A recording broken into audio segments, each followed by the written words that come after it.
16 de março de 1211. Era filho de Dom Afonso Henriques e de Dona Mafalda de Saboia. Subiu ao trono em dezembro de 1185, muito embora tenha começado a governar o reino, primeiro junto do seu pai e depois praticamente sozinho desde 1170. Chamaram-lhe o povoador pelo extraordinário empenho que pôs no povoamento e arroteamento da terra portuguesa. Terra portuguesa que alargou primeiro até Silves e depois, durante a grande invasão do Almanzor, como vamos ver, teve que recuar a fronteira até a Aldeia do Tejo. Foi um homem de grande dedicação à terra portuguesa. Covilhã, Gouveia, Guarda, quantas terras que hoje nos são absolutamente familiares, nasceram do seu gênero. E nasceram também da necessidade que teve de defender como uma linha de fronteira entregue às ordens militares a terra sagrada que herdara de seu pai. Foi um romântico, no fundo, um cavaleiro de lenda, um cavaleiro quase diria como os romances de cavalaria da Tábua Redonda. Compôs Ai Eu Coitada, a primeira canção de amigo, talvez, que se conhece, e teve uma paixão na vida muito grande pela ribeirinha, Dona Maria Pais Ribeiro, com quem viveu um romance maravilhoso, depois de ter enviuvado de Dona Dulce de Aragão.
Quando, em 9 de dezembro de 1185, 3 dias depois da morte de seu pai, Dom Sancho I fez a sua entrada solene em Coimbra, como segundo rei de Portugal, há já bem 14 anos que ele governava de facto o reino.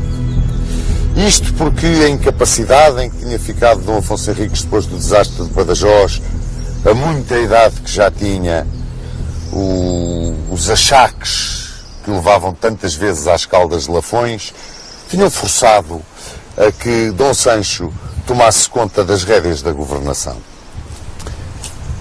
De qualquer forma, quando desde muito novo Dom Afonso Henriques o fez participar na administração do reino, seguia uma linha muito comum nas monarquias peninsulares de então e que vinha numa tradição desde as monarquias asturianas e leonesa, de dar ao sucessor do rei a força e o prestígio àquém e além fronteiras, para que depois fosse mais facilmente aceitado por súbditos e por vizinhos.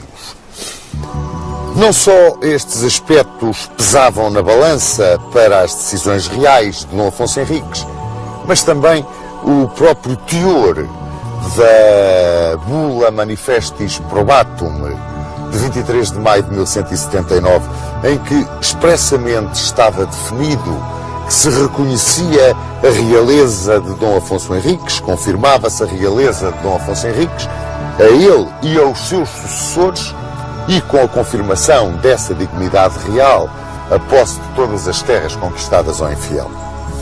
Assim, Dom Sancho assumia a realeza de um Estado que estava ainda numa fase de consolidação. Havia mais de meio século que Portugal tinha em Zamora ganho formalmente a sua independência. Eu digo formalmente porque foi quando realmente no panorama peninsular o rei de Portugal foi reconhecido como igual aos demais. E as estruturas em que assentava o governo, essas estavam perfeitamente definidas. O rei consubstanciava o Estado. O Estado ganhava em solidariedade, em espírito de independência, até, eu quase que diria, num espírito quase de uma nacionalidade nascente, em que aqueles que habitavam aquém da fronteira começavam a sentir que além da fronteira estava o estrangeiro. Além da fronteira não pertencia à Grei. A Grei era aquém da fronteira. Começavam, portanto, a criar-se aquelas raízes que são intimamente ligadas à própria natureza do Estado. Sobre este Estado e em toda a sua extensão, a autoridade real que o rei consubstanciava transmitia-se através dos ricos homens, através dos senhores comarcãos e através dos condes fronteiros, aqueles que controlavam, dominavam nas fronteiras. Apoiando o rei, havia duas instituições. Uma, a Cura Régia, onde se juntavam os magnates, os grandes do reino e toda aquele conjunto de funcionários seculares ou eclesiásticos que diretamente serviam o rei. Depois tinha ele uma espécie de um conselho, um conselho real, que era constituído pelo alferes-mor, que comandava o exército no caso do rei não estar presente, por um mordomo-mor, que era, esse mordomo-mor era a principal figura deste conselho, por um vedor da Casa Real e pelo chanceler. O chanceler, que era o guarda dos selos e o notário. E é curioso que, quer no reinado de Dom Afonso Henriques, quer no de Dom Sancho I, quer depois, mas nestes dois, o chanceler teve um peso tremendo nas decisões do rei. Era quase que uma eminência parda, um conselheiro que lhe indicava os caminhos da política, como foi o caso de Mestre Alberto e do grande chanceler Julião. Bom, esta era a organização de um Estado que, de uma forma incipiente no primeiro reinado, se tinha ido cada vez mais agarrando à terra que ia conquistando. Que fronteiras herdou Dom Sancho I?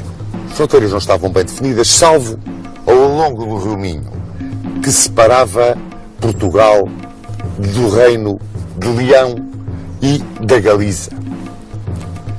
Esse Rio Minho tinha sido fortificado no tempo de Dom Afonso Henriques com Monção e Melgaço. Era agora a vez de Dom Sancho I criar e povoar Valença do Minho. E a fronteira corria no Rio Minho mais ou menos como corre hoje. Infletia depois para vir por Bragança e Miranda, que cair para sul e chegar pelos alcantilados do Douro e do Coa até ao Elga. Aí existiam Pinhel, Sortelha, Sabugal, que controlavam essa zona de fronteira. Depois era um espaço mais ou menos aberto. Entrava-se na zona da Beira Baixa, caminhava-se para o Val do Tejo, para a Extremadura, e aí começava o choque com o inimigo muçulmano. Aí era o campo de batalha, ou pelo menos o campo de batalha prioritário, e tudo era perfeitamente indefinido. A fronteira com o muçulmano era uma primeira prioridade de defesa, mas a fronteira com o leonês também era, e esta também não era bem definida. Se nós formos ver como era a fronteira com o leonês, era constituída por uma série de castelos, separados uns dos outros a uma certa distância. Depois, entre Portugal e Leão, havia uma terra de ninguém. E do outro lado, controlado, comandados pelos tenentes, pelos governadores dos castelos que defendiam a soberania leonesa, estendia-se também a linha de castelos de Leão. As populações de um lado e do outro, que se tinham mantido em paz, unidas, durante o tempo do Imperador das Espanhas, agora, com a independência de Portugal, com o Reino de Leão, degladiavam-se, batiam-se frequentemente, mesmo quando os seus soberanos estavam em paz. Dentro deste mosaico que vos indiquei, Dom Sancho aproveitou aquele período que desde a sua ascensão ao trono até 1189, quando foi a tomadia de Silves, foi um período de paz, aqueles 4 anos de paz relativa, porque teve uns atritos sempre com o rei de Leão, Afonso IX. Mas o período de paz relativa foi empregue por Dom Sancho no início da sua magnífica obra de povoamento. Apenas tinha sido delineada no tempo de Dom Afonso Henriques, não havia estruturas, o reino não estava solidamente agarrado ao chão. Então, ele recorreu para fazer esse povoamento aos grêmios municipais. Criou os concelhos. E criou concelhos que iam acompanhados sempre pela respectiva carta de foral, que criava muitas vezes o concelho e que era como que um regulamento de obrigações e de regalias dos seus moradores. Conseguia, ao criar estes concelhos, começar a atrair a população que vinha das zonas mais povoadas para as menos povoadas, vindo ocupar estes concelhos que tinham várias características. Havia uns que eram os concelhos mais próximos das fronteiras em guerra, onde os seus habitantes gozavam de grandes regalias e tinham grandes isenções. Depois, aqueles mais para o interior, mais antigos, onde já estava mais cimentada a nacionalidade, aí havia, por assim dizer, terras que pertenciam mais ao senhorio régio, ao senhorio dos grandes senhores, ao senhorio do clero. E aí as condições não eram tão boas. Havia também, e isto a título quase de explicação da formação da sociedade portuguesa, sai um bocadinho do âmbito de onde nós queremos bater, mas dando uma ideia de como ela era formada, já não era propriamente, embora com o clero, a nobreza e o povo e o rei no topo, a parte popular já não era tão estratificada. A existência dos homens livres, pela própria natureza da formação de Portugal, a existência dos homens livres, dos semiservos, era mais diluída. O homem livre, aquilo que se chamava o vilão, até por questões de defesa, era mais abrangente. Muito embora, pois, os escravos mouros existiam, claro. Mas estes homens livres que trabalhavam na terra dos senhores e eram pagos ou com uma parte substancial do seu trabalho, do trabalho que dedicavam à terra, eram pagos com parte desse trabalho, eram os tais enfiteutas, ou então recebiam em dinheiro o seu trabalho, eram os assalariados, recebiam o seu soldo. Estes homens constituíam grande parte da força militar do reino. Curiosamente, o estabelecimento do povoamento do reino por Dom Sancho permitiu que em Portugal aqueles que trabalhavam a terra eram aqueles que a defendiam. O bendito chão sagrado da pátria era arroteado pelos mesmos que o defendiam. Isto foi resultado até digamos, da pouca quantidade de população. Demograficamente Portugal era muito fraquinho, não tinha uma grande população, e então houve necessidade para trazer para as zonas mais abertas ao inimigo, para as fronteiras que estavam em maior discussão, foi esta a política de Dom Sancho, trazer populações do interior. Muito embora a ideia de que os territórios tinham sido completamente armados, desertificados por mor da guerra, não é verdadeira. Havia sempre, como disse e muito bem o professor Armando Saraiva, entre mortos e feridos alguém havia de escapar.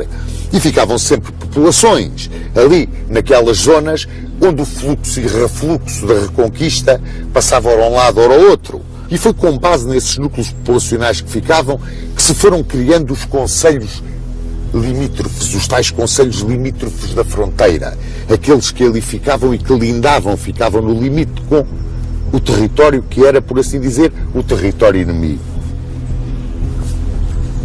Para que a população que vinha para arrotear a terra, para ali se colocar, quantas e quantas vezes chamada de origens de presos libertos, de servos a quem era dada a liberdade, que vinham, era uma velha tradição das monarquias cristãs da Reconquista, que vinham ocupar, afinal de contas, os concelhos que estavam em zonas mais perigosas. Havia que lhes dar uma defesa. Bem, essa defesa assentava fundamentalmente nas ordens militares. As ordens militares, ao contrário das mesnadas dos senhores e até das milícias dos concelhos.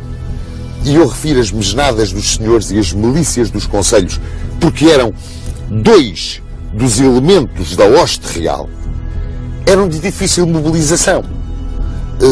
Além do mais, as milícias dos concelhos, que eram formadas pelos vilãos, aqueles que tinham mais capacidade e podiam ter cavalo e podiam ter muitas armas, e os cavaleiros vilãos, a peonagem, os mais pobres do concelho, homens livres, que davam com o seu serviço militar o seu contributo ao engrandecimento da monarquia e à sua segurança, juntamente com os vilãos, não eram pagos, não recebiam soldo. Era, sim, o serviço que eles davam quase como uma contrapartida às terras que recebiam, às doações que lhes eram feitas nos forais. Mas a sua mobilização também era difícil e, sobretudo, porque vinha expresso nos forais, eram obrigados a servir militarmente durante umas quantas semanas por ano, pois não. De maneira que as ordens militares, que eram uma milícia permanente, sujeita a uma disciplina férrea, sempre disponível, eram a grande força de que o rei podia socorrer-se naquele momento do choque com o inimigo ou na segurança daqueles que lhe trabalhavam e faziam prosperar a terra.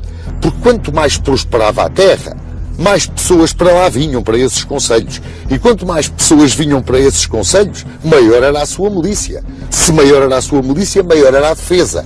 E o país deixava de ter a população concentrada naquilo que era o velho Portugal imediatamente saído do condado e começava-se a espraiar pelo novo Portugal que se ia conquistando. As ordens militares a que Dom Sancho recorreu foram, primeiro do que tudo e do que todas, a Ordem do Templo. A Ordem do Templo, sediada já então aqui em Tomar, tinha recebido inúmeras doações. Doações que a obrigavam a agarrar-se à terra com as suas milícias, apoiar as populações que aqui estavam, defendê-las, ajudá-las no arroteamento da terra e vigiar. Eram uns fronteiros que apoiavam o trabalho. Estes templários receberam várias doações, como vos disse, pois Zézer e Daná Velha, Tomar, Almorol, Ega. Eram uma milícia com um espírito muito especial e um carisma muito especial, como vamos ver dentro em pouco. Outra das milícias que Dom Sancho I muito acarinhou foi a de Santiago de Espada. Os espatários de Santiago para aqui vieram em 1170 para Portugal. A esses doou-lhes Palmela, doou-lhes Almada, a Arruda. Outra das milícias, a milícia de Calatrava. A milícia de Calatrava, que um dia havia de ser a Ordem da Viz. Receberam de Dom Afonso Henriques Évora e Dom Sancho I deu-lhes Jurumanha, dava-lhes o serem os fronteiros do Alentejo.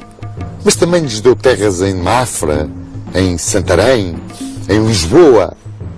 A mais velha de todas as ordens militares, a mais antiga, era a Ordem de São João do Hospital. Os hospitalários, aquela que com o andar do tempo foi a Ordem de Malta. Esses receberam terras no Concelho de Mação e terras onde fizeram o Castelo de Belver. Eram uma ordem que tinha também, como depois vamos ver, um espírito muito especial, um carisma muito especial. Temos assim, com base nas ordens militares, nos grêmios concelhios, no incremento do município, nos braços que trabalhavam a terra e que defendiam a grei, Dom Sancho conseguiu agarrar as raízes que serviram para que crescesse a árvore da nacionalidade portuguesa. Foi grande a obra de Dom Sancho. Foi verdadeiramente extraordinária e devemos-lhe muito da identificação que o povo português sempre teve com a sua terra. E mais, a grande união que houve entre a instituição municipal e a coroa.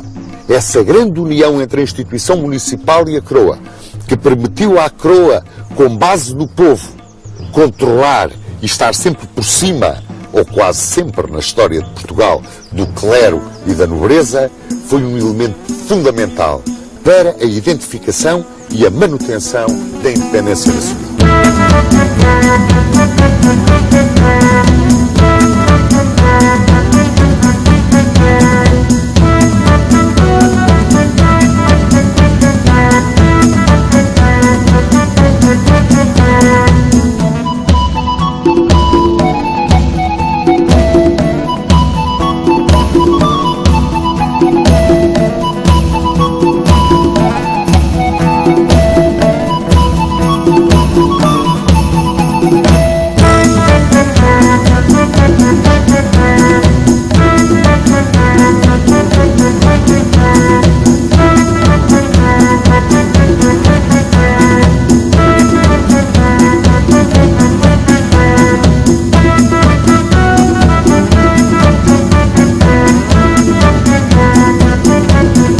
Ora, logo no início do seu reinado, como vos disse, havia umas certas questiúnculas entre Dom Sancho I e o rei de Leão.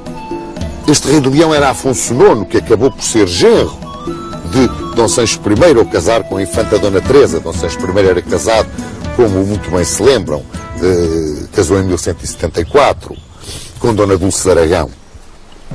Ora, por razões sucessórias e questões de fronteira, eles andavam sempre em briga. E, nesta altura, precisamente ao chegar ao fim dos anos de 1187, 1186, ali naquela altura em que Saladino aparecia em grande força na Terra Santa,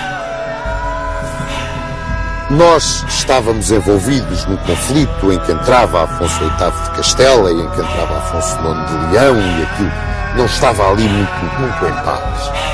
Sucede que nesta altura Saladino vence a grande batalha do Lago de Tiberíades.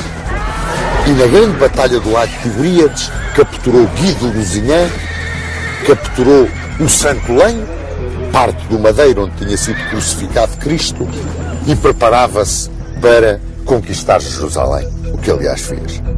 Saladino foi o grande líder do mundo islâmico.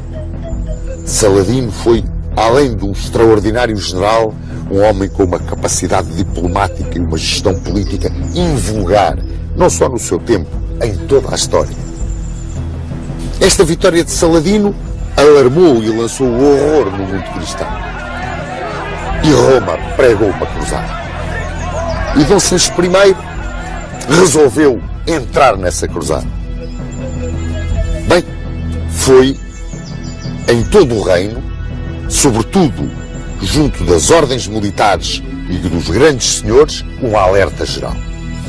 Não, senhor, não tinha nada aqui para a cruzada, porque aquilo que estava a suceder aqui no Andaluz era uma cruzada.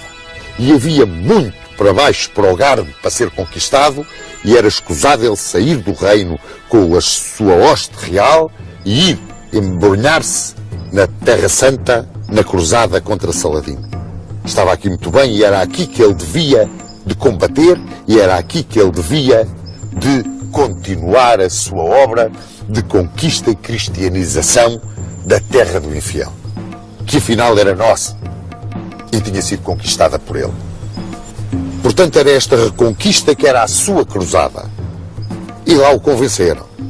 E Dom Sancho resolveu, vendo as possibilidades que havia de alargar a fronteira do seu reino, avançar sobre o Xenchim, avançar sobre a parte mais a sul de Portugal, entrar naquilo que é hoje o Algarve, o Alfogar Morisco.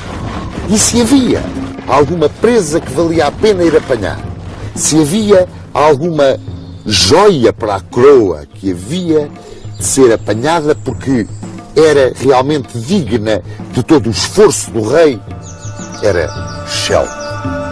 Chel, a Silves dos cristãos, era realmente a joia da coroa no Xenchim. Dizem os cronistas que era uma cidade magnífica.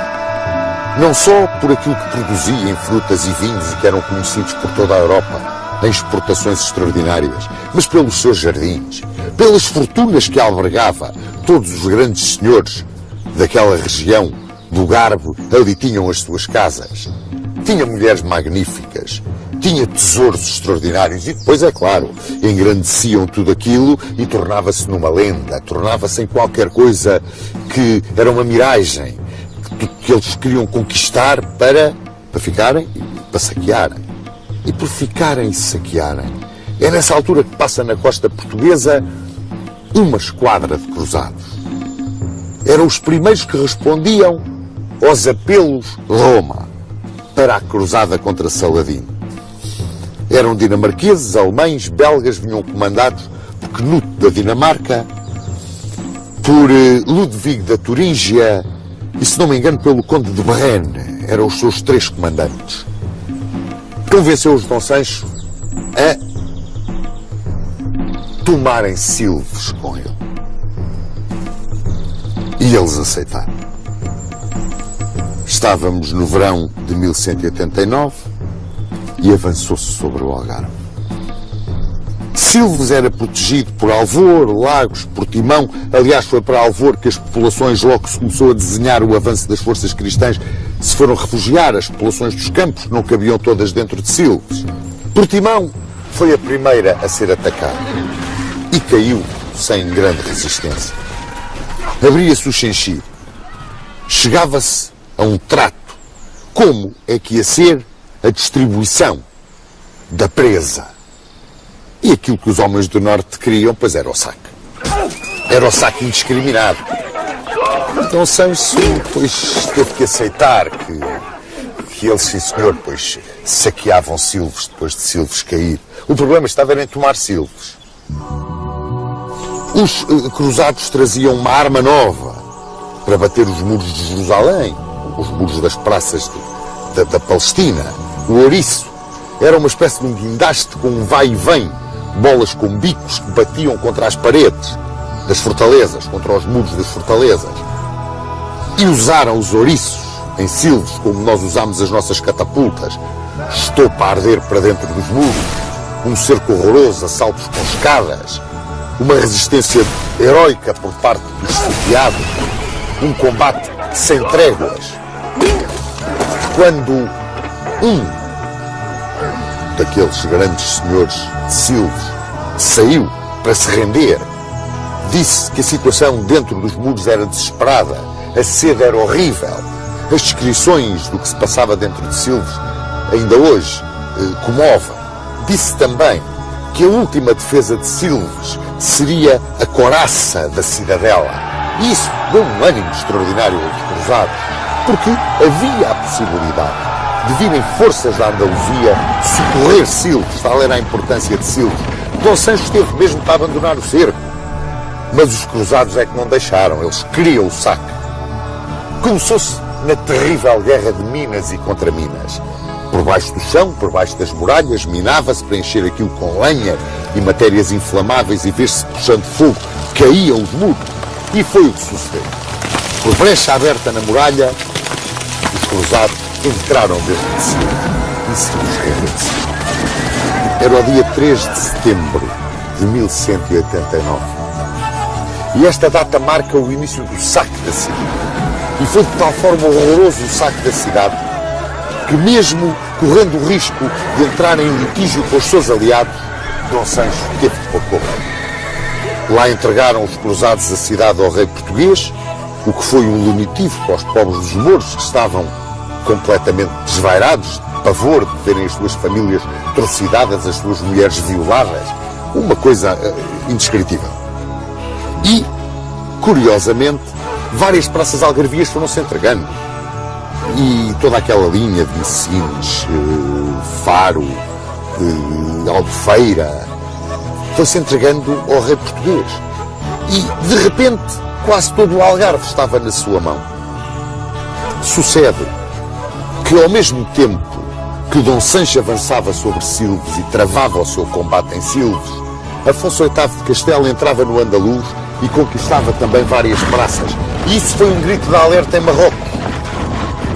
Era então ali o emir Almansor, o Vitorioso, um dos grandes generais almohadas. E Almansor decidiu pregar a Guerra Santa e vir ao Andaluz.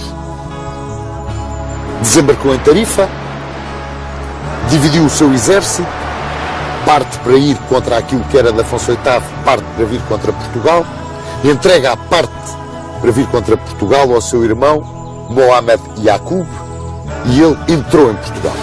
Sitiou logo Silves, assaltou Évora, entrou pela linha do Tejo, evitou Santarém, passou Torres Novas à espada e, no fim do verão, princípio do outono de 1190, estava aqui, diante dos muros de Tomar. A ordem tinha vindo para aqui trazida pelo seu mestre, que era mestre nos Três Reinos, Gualdim Pais, em 1160. Gualdim Pais era um dos homens que Dom Afonso Henriques mais admirava. Armou o cavaleiro no campo de batalha de Ourique e foi recebido templário pelo grão-mestre Bertrand de Blanchefort na brecha aberta em Ascalona. Teve uma carreira militar e eclesiástica ilustríssima. Ele era cavaleiro professo. Os templários tinham os cavaleiros professos, que eram aqueles que podiam ascender aos seus altos postos e que tinham os 3 votos: castidade, obediência e pobreza. E Gualdim Pais era um desses monges guerreiros. Ele aqui estava, mestre dos 3 reinos, Portugal, Leão e Castela, e tinha aqui o seu mestrado em Tomar. E aqui foi cercado. E aqui se defendeu como um leão. O cerco posto pelos almohadas foi épico. E o que é curioso é que neste sítio onde estamos, que é aqui mesmo a 2 passos da Porta do Sangue, foi aqui que tudo se decidiu. Num assalto desesperado lançado contra esta Porta do Sangue, os templários resistiram, estavam no limite das suas forças, mas a doença graçou entre o inimigo. E eles foram obrigados a levantar o cerco e a retirar sobre Sevilha. Era a 11 de novembro de 1190 e nas lajes da charola, deitado no chão com os braços em cruz, o Alvin Pais agradeceu a vitória. Foi a sua última grande vitória, morreu 5 anos depois. Ao mesmo tempo em que isto sucedia, outra esquadra de cruzados passa pela costa portuguesa e vai a Silves. Eram cruzados ingleses. Silves estava cercado, como vos disse. Levantou-se o cerco de Silves à pressa e os cruzados ingleses navegaram para Lisboa. Bom, e a entrada deles em Lisboa foi qualquer coisa de mirabolante. Era aquilo que nós podemos chamar um bando de arruaceiros armado.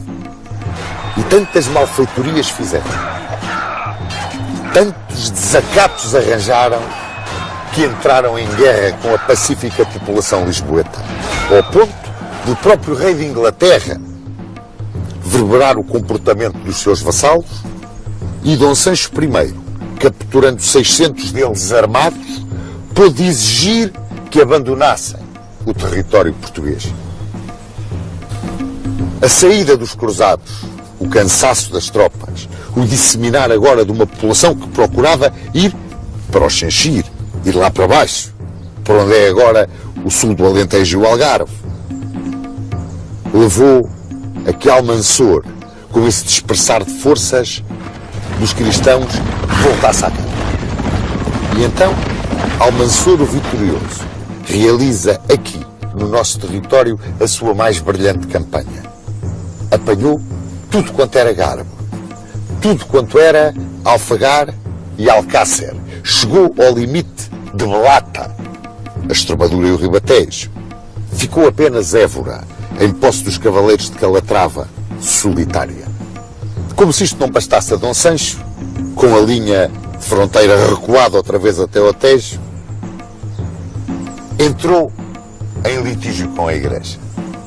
O Papa Calixto III resolveu que o rei de Leão, Afonso IX, não podia ser casado com a infanta Dona Teresa de Portugal porque eram parentes muito próximos. Revoltaram-se os 2 monarcas, mas o Papa não esteve com meias medidas. Ameaçou-os com o interdito, a excomunhão. Perante esta ameaça, o leonês rompeu o casamento. Ia Dom Sancho I entrar na segunda fase do seu reinado. E entrava nela com um reino ferido pelo gênio militar do Almansor. Ele, sem saber bem como é que ia ser o seu relacionamento com a Igreja, mas absolutamente decidido a continuar a sua obra de fortificação da fronteira e, sobretudo, de povoamento, de criação de riqueza do reino que tinha herdado e que, afinal de contas, também sonhava alargar.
Almôada, no Garbe, Portugal recuava novamente para a sua linha de fronteira no Tejo.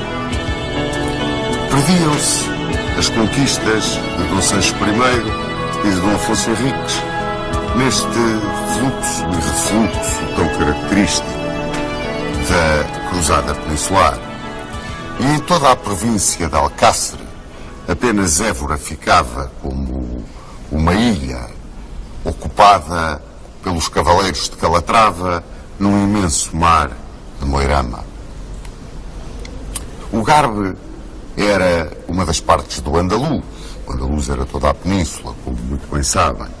E estava dividido em 3 províncias.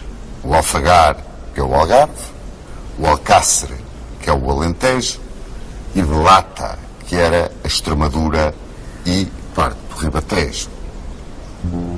Ficava assim Dom Sancho I agarrado a essa linha do Tejo como fronteira que o separava da reconquista do Almanzor. E decidiu voltar-se para o interior do reino. Sabia bem Dom Sancho I que todas as conquistas conseguidas por seu pai e até por ele não tinham uma base sólida.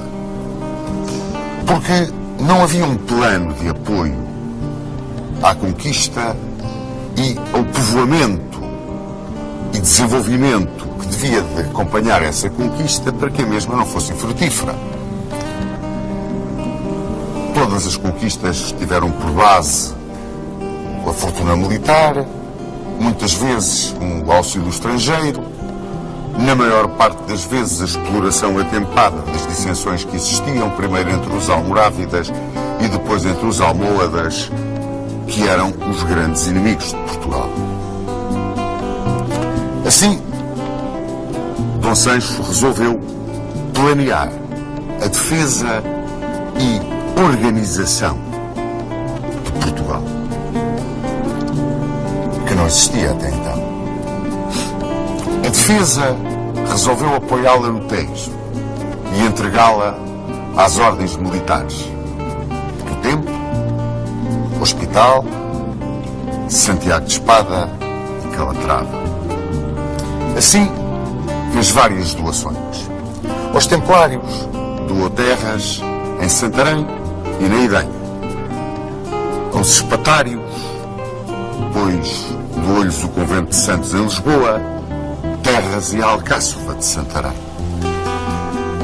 Aos Cavaleiros de Calatrava, Mafra. E aos Cavaleiros do Hospital, terras onde construíram o seu Castelo de Belvedere. Sabia perfeitamente Dom Sancho I que, à sombra das fortalezas e dos mosteiros das ordens militares, conseguia ele estabilizar o povoamento e permitir às populações o arroteamento da terra e a criação da riqueza. E ir assim, estabelecendo um plano de organização das estruturas básicas do Estado para poder consolidar aquilo que, afinal de contas, tinha sido a obra de conquista do seu pai e até a dele. Ao abdicar, por assim dizer, dos títulos de rei de Silves e dos Algarves, ele interiorizava que realmente aquilo que ele era o rei de um Portugal que tinha de reformular toda a sua estrutura interna e tinha de criar riqueza que lhe permitisse lançar-se em novos e até mais brilhantes empreendimentos.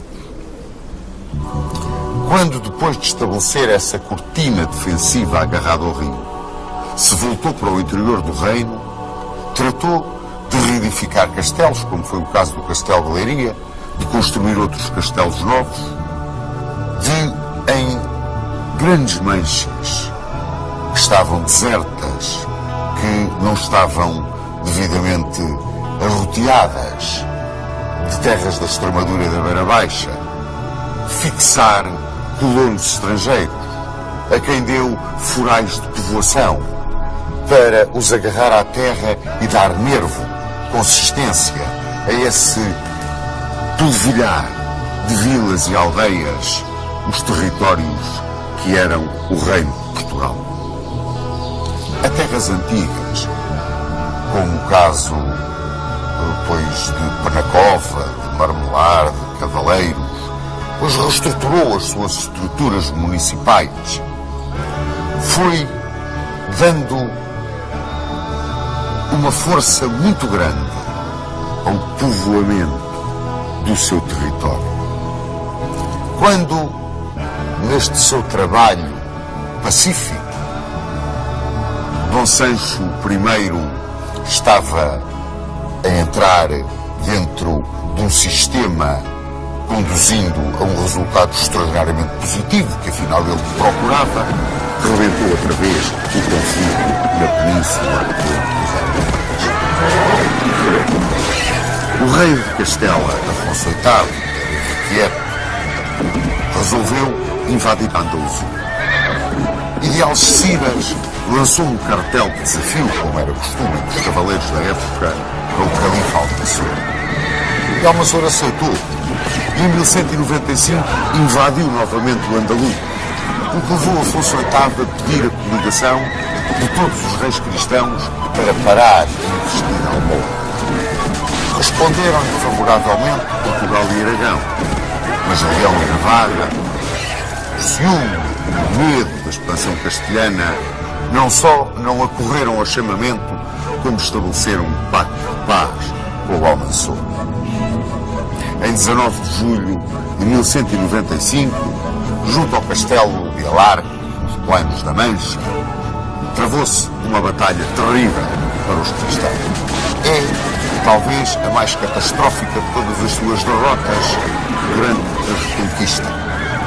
Pese embora a brilhantíssima carga da cavalaria hospitalária de Gonçalo Viegas, que foi o núcleo da representação portuguesa nesse exército aliado, os almohadas, que eram comandados por um renegado cristão, Pedro Fernandes de Castro, conseguiram ali a sua mais brilhante vitória em toda a Guerra da Reconquista.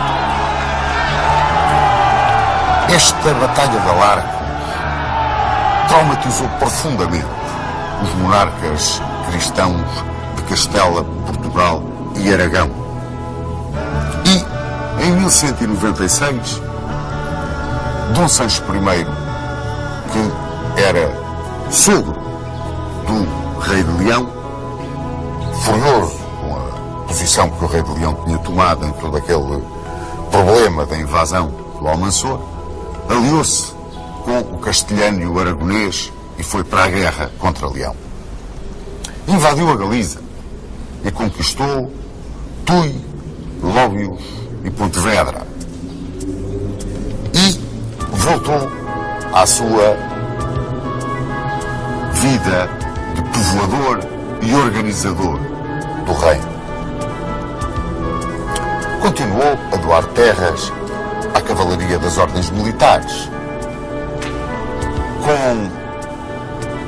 com a ajuda dessas ordens militares, estabeleceu, além da cortina defensiva, uma espécie de zona tampão, onde o povoamento se ia incrementando e para onde ia chamando populações vindas de outros territórios já perfeitamente consolidados dentro da Reconquista cristã. Em 1198, mais ou menos 1197, 1198, pensou em construir uma forte cidade na fronteira leonesa. E nasceu a cidade da Guarda, para onde ele depois passou tudo quanto era organização religiosa e administrativa da Idanha para a Guarda. Tornou a Guarda numa cidade extraordinariamente importante. Era uma âncora na fronteira de Leão e bem precisava dela, porque pouco depois o leonês resolveu invadir Portugal. Invadiu Portugal e entrou, cercou Bragança, entrou por trás dos montes, cercou Bragança, houve uma série de combates com o exército português e a campanha agravou-se para as forças portuguesas que, muito perto de Ciudad Rodrigo, foram derrotadas. O que fez com que Dom Sancho perdesse as praças que tinha conquistado na Galiza. E acabava assim, não só o sonho galego de Dom Sancho I, mas também o sonho galego que ele tinha herdado do Afonso Henriques. Esse sonho, bem se recordam, Afonso Henriques tinha dito para além de mim. Acabava a sua vida de guerreiro e abdicava dos seus sonhos de Além-Minho e Além-Coa para se virar definitivamente aos 45 anos para o interior do seu território.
Os mouros iam abandonando de uma forma pacífica muitas terras no Alentejo. Eles tinham grandes dissensões internas, como bem se recordam, e iam avançando as ordens militares pelos territórios que eles iam desocupando e iam se instalando, e quando se instalavam as ordens militares, instalava-se a população, que à sua sombra queria progredir, desenvolver, arrodear, dar vida. Começaram a aparecer povoações como Irvedel, Montalvo de Sor, Alhandra, Aveiras, e foram-se criando mais castelos, fortificando-se essa linha ao longo do Rio Tejo, entrando pela beira, vindo cá acima, perto da fronteira, em Trás-os-Montes.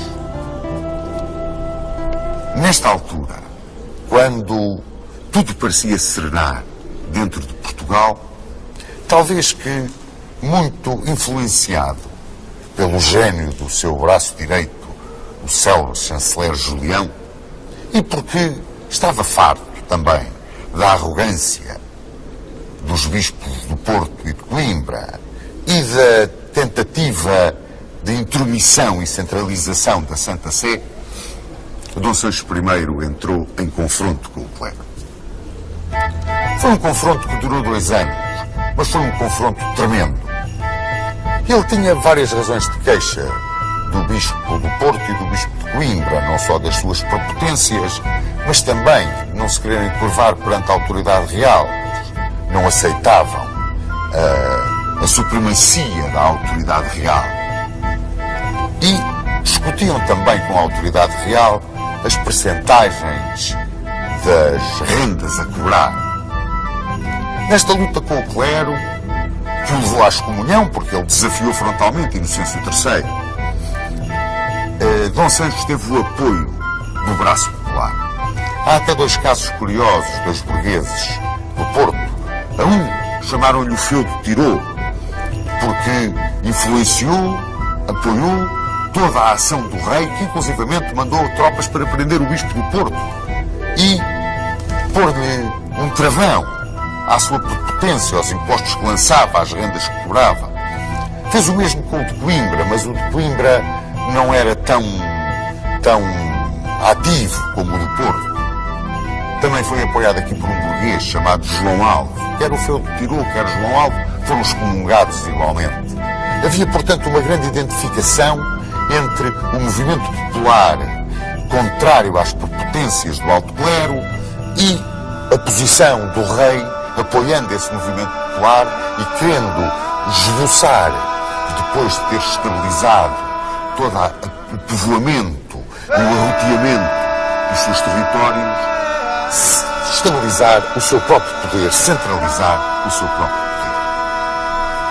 É claro que, com o reino excomungado, ele tomou cuidado e criou novos castelos e fortificou toda a fronteira. Por exemplo, na zona entre Numão e a Covilhã, com fortalezas como Gouveia e Trancoso, as fortalezas mais chegadas à fronteira de Leão, não fosse o caso do Papa, porque o reino estava interdito, aconselhar a tomadia do mesmo, e de certeza que o rei de Leão vinha por aí abaixo para entrar em Portugal. Neste momento do choque com o clero, Dom Sancho criou, com os colonos francos, duas povoações que têm grande fama. Uma é Vila Franca de Xira e outra é Sesimbra. Portanto, não era só com os seus próprios súbditos, era com aqueles que ficavam, muitas vezes, das expedições dos cruzados que ajudavam à reconquista cristã, à tomada da fortaleza. Reparem, por falar disto, Dom Sancho estava de tal forma empenhado na sua missão pacífica de organizador, povoador e incrementador de um Portugal novo, que inclusivamente não aceitou entrar da posse de Silves em 1198, mais ou menos, quando uma esquadra de cruzados alemães tomou Silves de assalto. Abdicou de ir outra vez ao sul do Carmo, não se sentiu com forças para o fazer. E não eram só forças militares, eram também a sua própria força física. Isto por volta de 1208, 1209, Dom Sancho sentiu-se adoecer. E tal como seu pai procurou um refúgio e procurou um certo alívio dos seus sofrimentos nas Caldas de Lafões, e também se recolhia nos mosteiros, porque ele, estando de mal com Roma, queria estar de bem com a Igreja Portuguesa. Ele tinha aqui grandes amigos na Igreja Portuguesa. Um deles até se tinha zangado bastante, que era o Bispo de Coimbra. Mas quando se sentiu muito mal, chamou precisamente o Bispo de Coimbra e o Bispo da Guarda e o Bispo de Lamego para que fossem ter com ele, para, juntamente com o alto clero, ele traçar as suas últimas vontades, ao traçar das quais quis que estivesse presente o seu herdeiro e sucessor. Aí fraquejou. Aquele homem de uma fortaleza extraordinária, nos derradeiros momentos fraquejou. Não só com medo do além, que era uma coisa que naquela altura era muito mais marcante do que hoje, embora hoje também exista, mas quis-se pôr de bem com o clero. E, através de doações que fez, quer ao alto clero, quer à alta nobreza, sobretudo aos seus filhos, ele quis tranquilizar o seu espírito e morrer em paz com Deus. As doações que fez partiram o bem, enfraqueceram completamente o futuro herdeiro da coroa. Mas pior ainda, criaram como que um feudalismo contra o qual, o feudalismo do alto clero, ele tanto se tinha batido. O mais emblemático deste feudalismo, o mais emblemático destas doações, foi as doações que ele fez às suas filhas, às infantas. A Dona Teresa doou Montemor Velho e Esgueira. A Dona Sancha doou Alenquer. a Dona Mafalda, Aroca e Buarque, aos seus filhos, os infantes Dom Pedro e Dom Fernando e o seu bastardo Martim Sanches. Ele doou muito dinheiro, muitos bens, muitas regalias. Foi como que um esvoruar, afinal de contas, de toda a sua obra.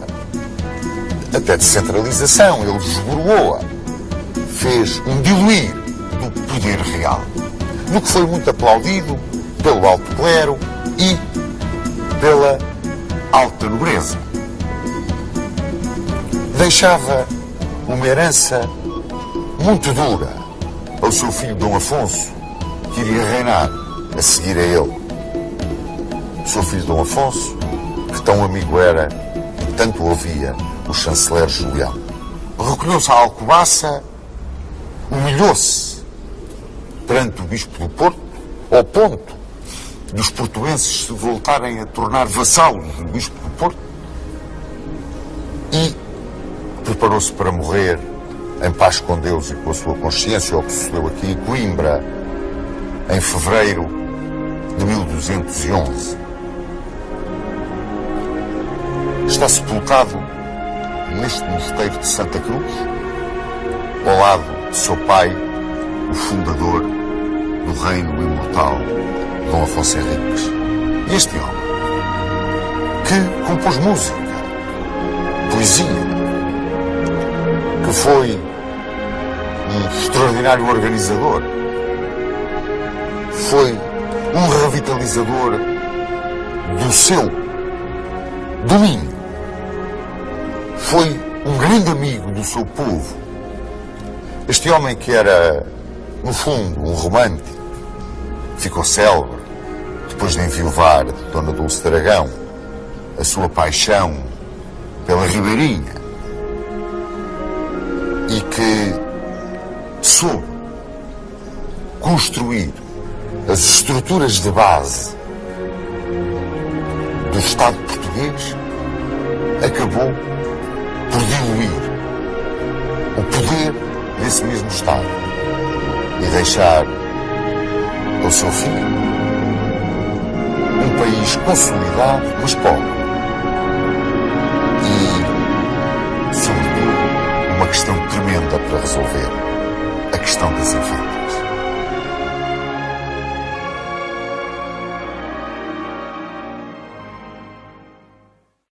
Eu gostava que o Sr. Dom Duarte nos desse a sua opinião sobre o reinado deste homem, muitas vezes muito maltratado, mas Dom Sancho I foi realmente, na sua opinião, o monarca marcante, ou foi o monarca, digamos, quase que viveu na sombra da glória do pai? Ficou um pouco na sombra da glória do pai, isso era inevitável. Por outro lado, eu tenho uma opinião um pouco divergente da maior parte dos historiadores hoje em dia, no sentido em que, se é importante conhecer a verdade histórica dos factos, é também importante não gastarmos tanta energia e tanto tempo a querer desfazer os mitos, sobretudo os mitos positivos, mitos fundacionais do país. Não é? Quando durante séculos se considerou, por exemplo, as Cortes de Lamego como sendo, enfim, o começo no fundo, da democracia portuguesa, da representação do povo português que tomou ali decisões, e depois vem historiadores a dizer nunca houve Cortes de Lamego. O que é que interessa? Quer dizer, interessa que, se nós acreditamos e baseamos o nosso comportamento futuro nelas, afinal não se deve mexer nestes mitos históricos dos povos, não é?